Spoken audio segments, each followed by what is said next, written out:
একলবাবুর বাবা কথা বলতে না পেরে পুলিশের কাছে সমস্ত ঘটনা লিখে দেয়। রাঙাকে নির্দোষ বলে প্রমাণ করে। রাঙামতি তীরন্দাজ সিরিয়ালে এমনটাই দেখা যাবে। বিস্তারিত জানতে চ্যানেলটি সাবস্ক্রাইব করে দেখতে থাকুন। অপারেশনের পরে দেখা যাবে একলবাবুর বাবা কোনোভাবেই কথা বলতে পারে না। এটা দেখে বৃন্দা খুব খুশি হয়ে যায়, আর সেই সুযোগটাকেই কাজে লাগিয়ে বারবার করে রাঙাকে দোষী দোষী বলে প্রমাণ করতে থাকে। দেখা যায় এদিকে পুলিশ অফিসার সত্যজিৎ একলবাবুর বাবার সাথে কথা বলবে বলে হসপিটালে আসে, কিন্তু একলবাবু কিছুতেই কথা বলতে দেয় না। এখন পুলিশ অফিসার সত্যজিৎ বলে ওঠে, আমাদেরকে সত্যটা তদন্ত করতে কেউ বাধা দিতে পারবে না। আর রাঙামতি যেই অপরাধটা করেনি এটা আমাদের প্রমাণ করতে হলে আপনার বাবার সাথে আমাদেরকে কথা বলতে দিতে হবে। তখন একলবাবু রেগে গিয়ে বলে ওঠে, আপনি যাই প্রমাণ করুন না কেন, আমাদেরকে আজকে এখানে আসতে হয়েছে শুধু ওর জন্য। আজ বাবার অবস্থা শুধু ওর জন্য, কোনোদিনও ওকে ক্ষমা করতে পারবো না। আর তখন দেখা যায় পুলিশ অফিসার সত্যজিৎ আবারও নবারণের সাথে কথা বলতে গেলে একলবাবু কোনো কিছুতেই রাজি হয় না। পুলিশ অফিসার সেখান থেকে চলে গেলে একলবাবু দেখা যাবে দাঁড়িয়ে থাকলে রাঙা তখন বলে যে, উড়ানবাবু তুই আমাকে একবার বিশ্বাস কর, বড়বাবুর সাথে দেখা করতে দে।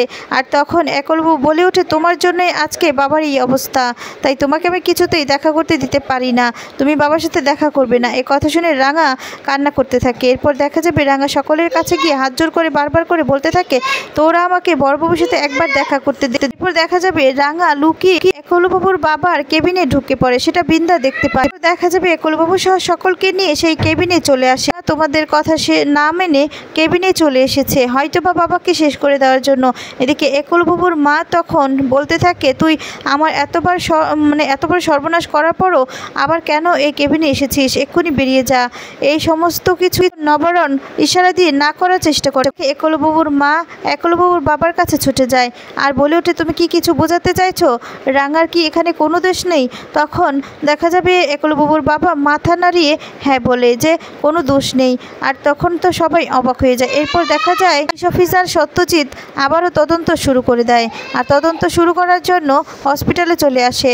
আর তখনই দেখা যাবে নবারণ জবানবন্দি নিতে গেলে আর ইশারা দিয়ে তখন সকল কিছু বোঝানোর চেষ্টা করে, কিন্তু পুলিশ অফিসার কিছুই বুঝতে পারে না। এরপর পুলিশ অফিসার সত্যজিৎ নবারণকে বলে ওঠে, আপনি কি লিখে বোঝাতে পারবেন? তখন মাথা নাড়ে বলে যে হ্যাঁ। আর তখন দেখা যাবে সাথে সাথে কলম আর খাতা নিয়ে এসে নবারণকে দেওয়া হয়। সেই কলম দেখা যাবে নবারণ সকল ঘটনা কলম আর খাতার মধ্যে লিখে দেয়। এখানে লিখিয়ে দেয় যে সেদিন একজন আননোন নাম্বার থেকে আমাকে ফোন দেওয়া হয়েছিল, সেই লোকটাই আমাকে তীর মেরেছে, আমি নিজের চোখে সবটা দেখেছি, লোকটা রাঙাকে ফাঁসানোর জন্য এসব করেছে। এই সকল কিছু পুলিশ অফিসার সত্যজিৎ একলবাবু আর একলবাবুর মা প্রমিতা বসু সবার সামনে বলে। আর তখন সেই সমস্ত শোনার পর একলবাবুর মা একলবাবু বুঝতে পেরে যায় এই সমস্ত কিছু রাঙা করেনি, রাঙাকে ফাঁসানোর জন্যই এগুলো করা হয়েছে, রাঙার কোনো দোষ নেই। একলবাবু তখন পুলিশ অফিসার সত্যজিৎকে বলে ওঠে, আসল যে দোষী তাকে যেভাবেই হোক খুঁজে বের করা হোক।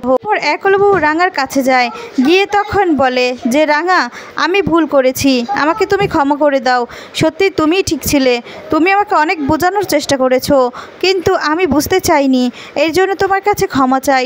প্রমিতাও তখন যায়, মা তোকে আমি ভুল বুঝছি, মারে তুই আমাকে ক্ষমা করে দে। তখন বলে যে মা তুই যে কি বলিস না, আমি শুধু তোদেরকে এটাই বলতে চেয়েছিলাম যে এই কাজটা আমি করিনি, আমি জানতাম তীরটা বড়বাবুর লাগেনি, কিন্তু তোরাই তো আমার কথা শুনতে চাসনি উড়ানবাবু।